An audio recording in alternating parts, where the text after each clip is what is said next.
বামফ্রন্টের তরফ থেকে বৈঠক করে বামফ্রন্ট চেয়ারম্যান বিমান বসু তিনি 16টি আসনে প্রার্থী ঘোষণা করলেন।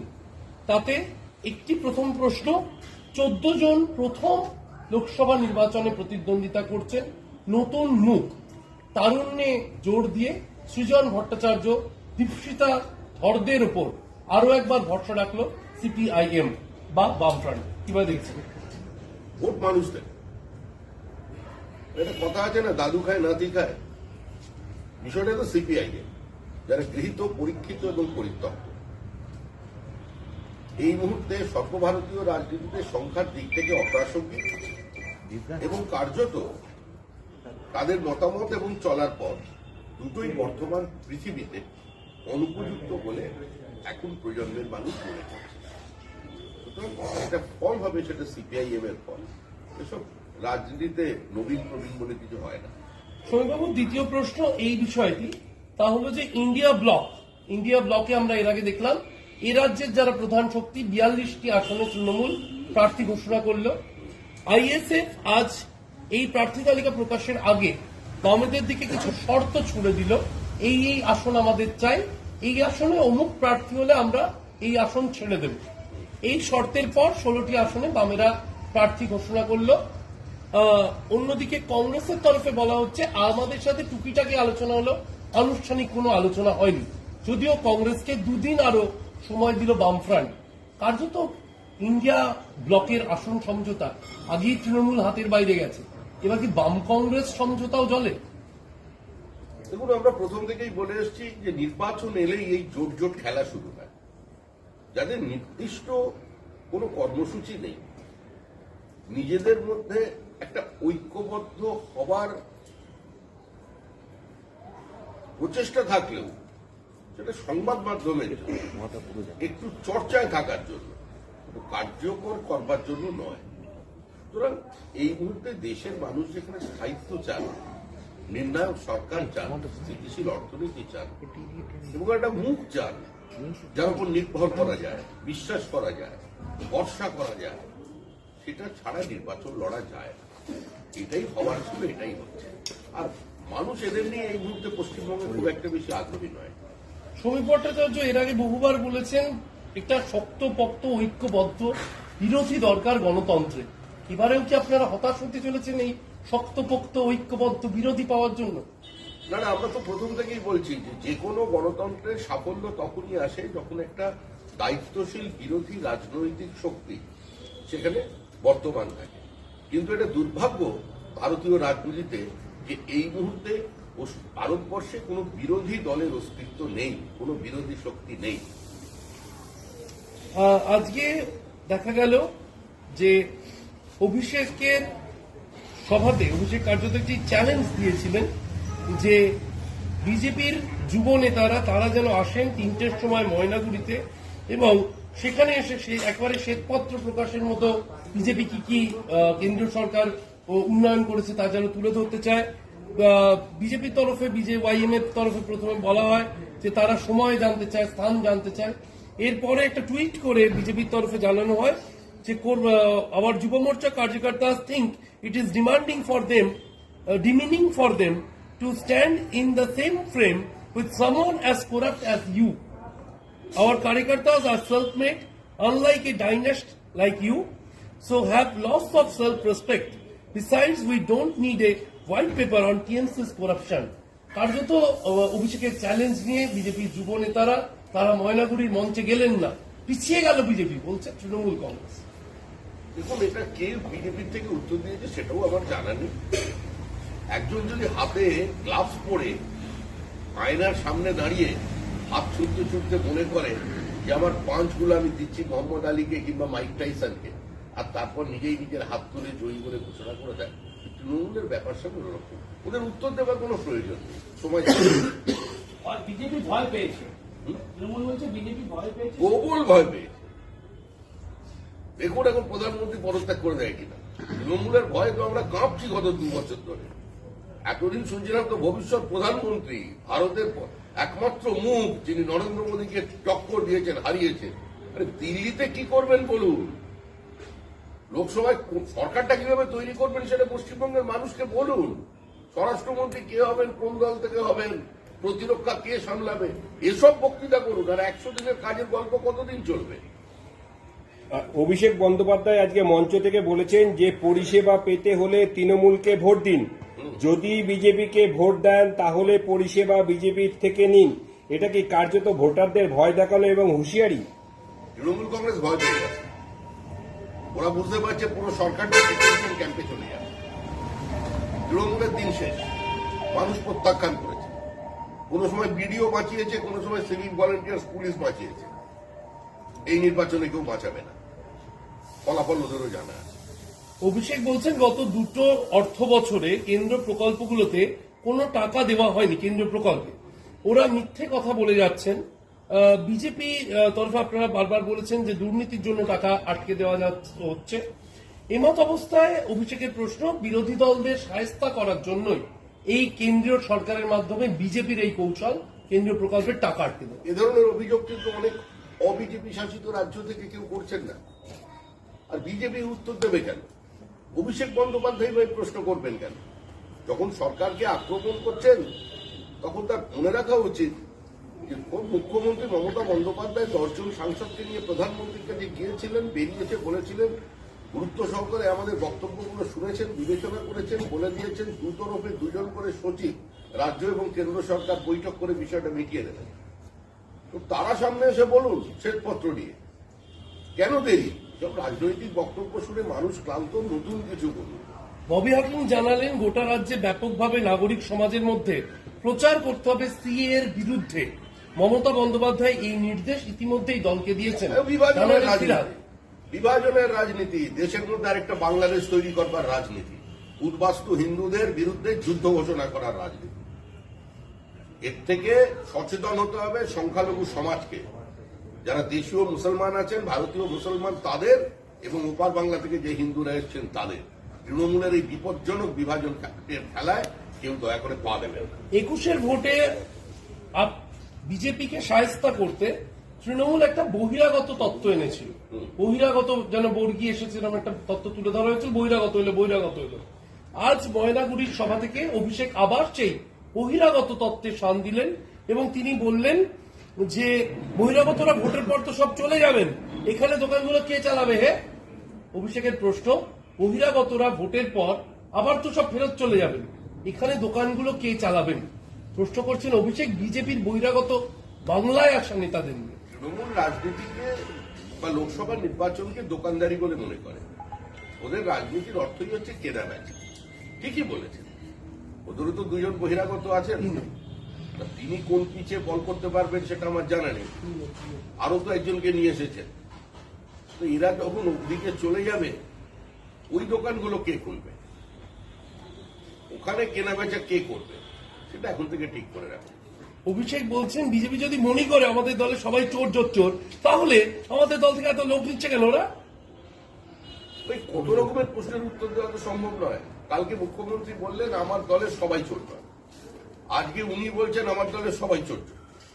আবার এর আগে মন্ত্রীরা রাস্তায় হেঁটে বলেছিল আমরা সবাই চোর। এই তো চোর খেলতে তো আমরা অভ্যস্ত নেই, আমাদেরও তো বয়স বেড়েছে। কিন্তু দেখছি পুরো চোর বাজারে জগ হিজুড়ি হয়ে যাচ্ছে। কি উত্তর দেওয়া যাবে?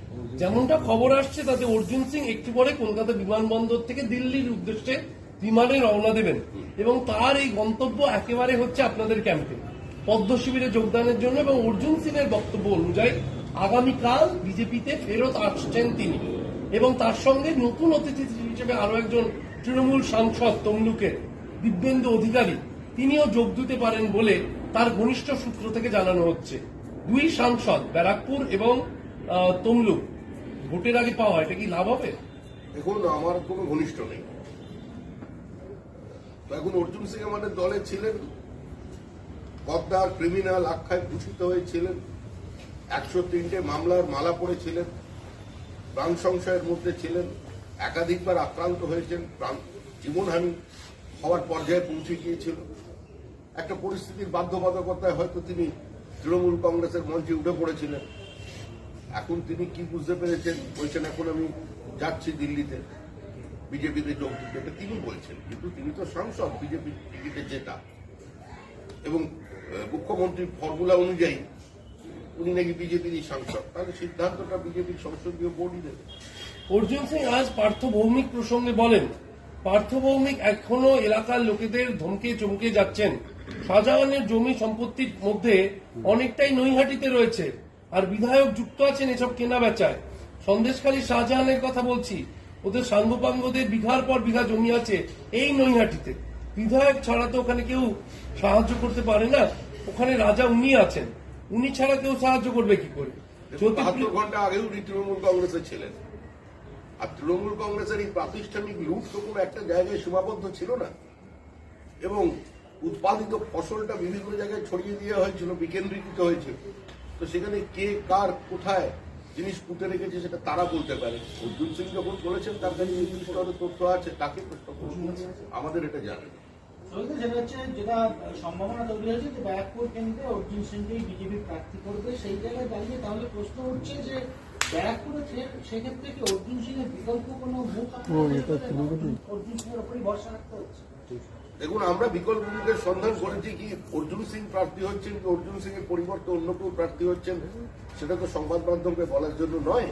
তবে এটুকুনি বলতে পারি, এই বিষয়ে যা সিদ্ধান্ত নেবার সেটা কেন্দ্রীয় আমাদের যে সংসদীয় বোর্ড আছে, সর্বোচ্চ সংস্থা, তারা নেবেন, এবং সেখানে আমাদের রাজ্যের তরফ থেকে আমাদের যে মতামত সেটা জানানো হয়েছে।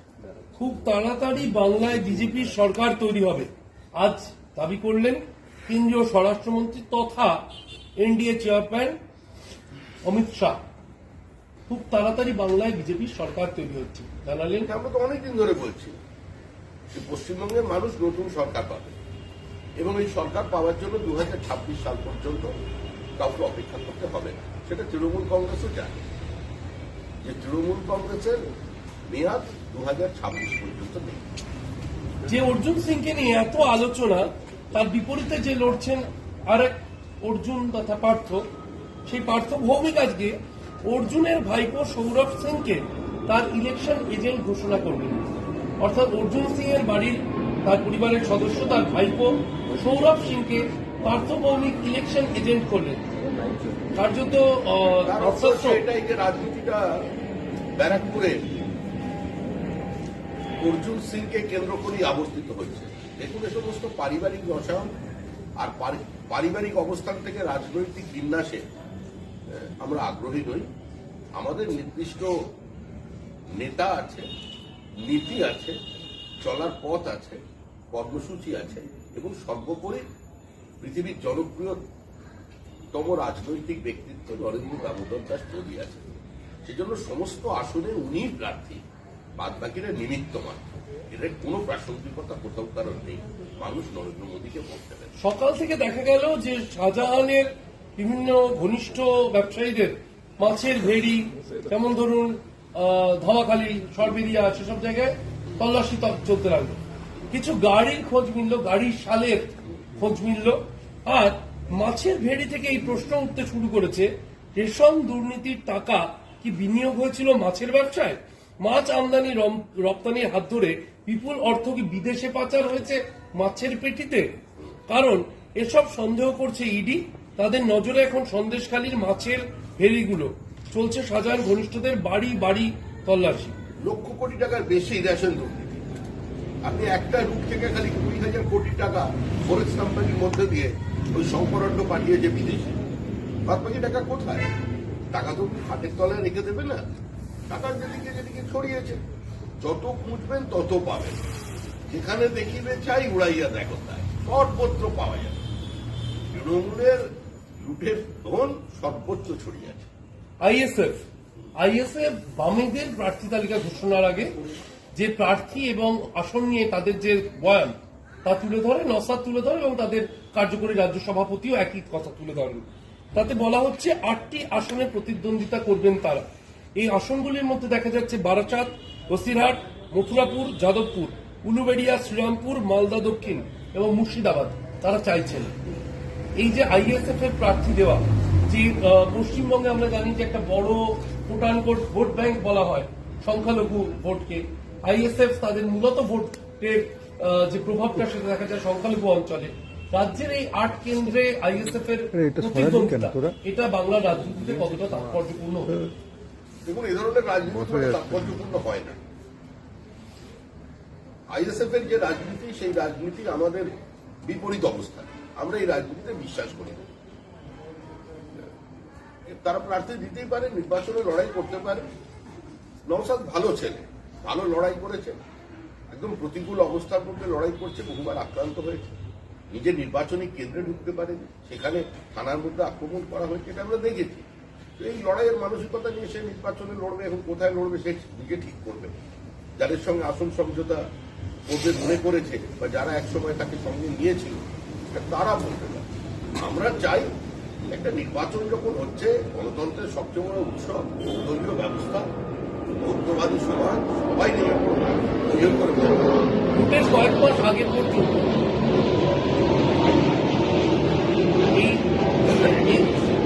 লাস্ট একটাই এটা আছে আমার, সেটা হচ্ছে যে আইএসএফ এর এখানে যেটা তাৎপর্যপূর্ণ আসনের তালিকা, যে আইএসএফ কে বারবার বলা হচ্ছিল অভিষেক বন্দ্যোপাধ্যায়ের বিরুদ্ধে নওশাদ প্রতিদ্বন্দ্বিতা করতে চাইছেন, আইএসএফ এর ক্যাপ্টেন বলুন, স্ট্রাইকার বলুন, ধরা হয় নওশাদকে। এই 8 আসনের তালিকায় ডায়মন্ড হারবারের নাম কিন্তু আইএসএফ চাইছে না। এই তালিকা কে প্রকাশ করেছে বা কিভাবে আপনারা পেয়েছেন তো এটা জানা নেই, আর এটা জানার খুব একটা ইচ্ছাও আমাদের নেই।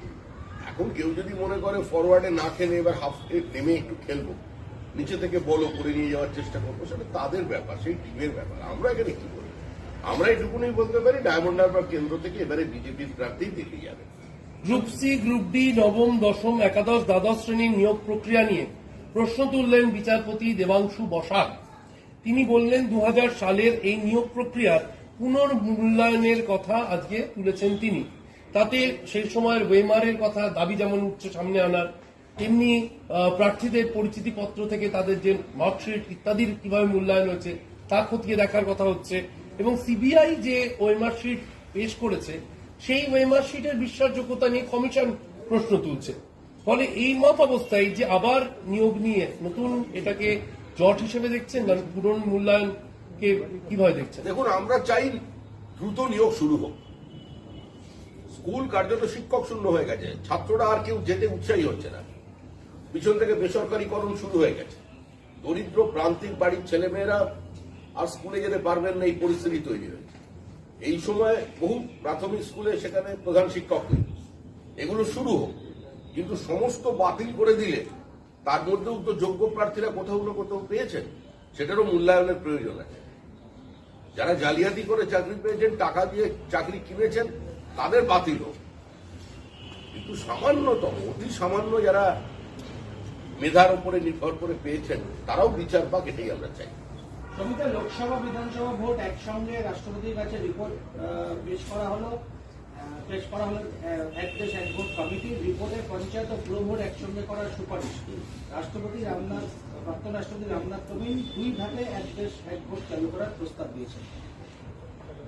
দেখুন, এখনো তো এটা প্রস্তাবাকারই আছে, আর এটা করবার জন্য বিভিন্ন রাজ্যের মুখ্যমন্ত্রী, রিটায়ার্ড আইএস অফিসার, বিচারপতি, প্রাক্তন বিচারপতি, social scientist, political scientist, economist, সকলের সঙ্গে আলোচনা করা হয়েছে। সাধারণ মানুষ, এনজিওস, বিভিন্ন স্টেক হোল্ডারদের সঙ্গে আলোচনা করে এরা একটা নির্দিষ্ট সিদ্ধান্তে উপনীত হওয়ার চেষ্টা করেছে। আর এটা নতুন কোনো দাবি নয়, এ নিয়ে চর্চা 40 বছর আগে থেকেও আছে। একটা নির্বাচন হলে, বারবার নির্বাচন হলে সেখানে প্রশাসনের উপরে এবং অর্থনীতির উপরে প্রবল চাপ হয়ে, তাই এটা সমান্তরাল কালো টাকা যে নির্বাচনে চলে সেটার প্রয়োগ শেষ করবার জন্য বিভিন্ন পদ্ধতির কথা ভাবা হচ্ছে। ভারতবর্ষের স্বার্থেই এটা চিন্তা ভাবনা করা হয়েছে। এবং বিরোধীরা যদি হতোদ্যম হয়ে পড়ে, নির্বাচনে যদি জিততে না পারে, এটা তো তার জন্য তো আর দেশের অগ্রগতি থেমে থাকবে না, দেশের পথেই চলবে।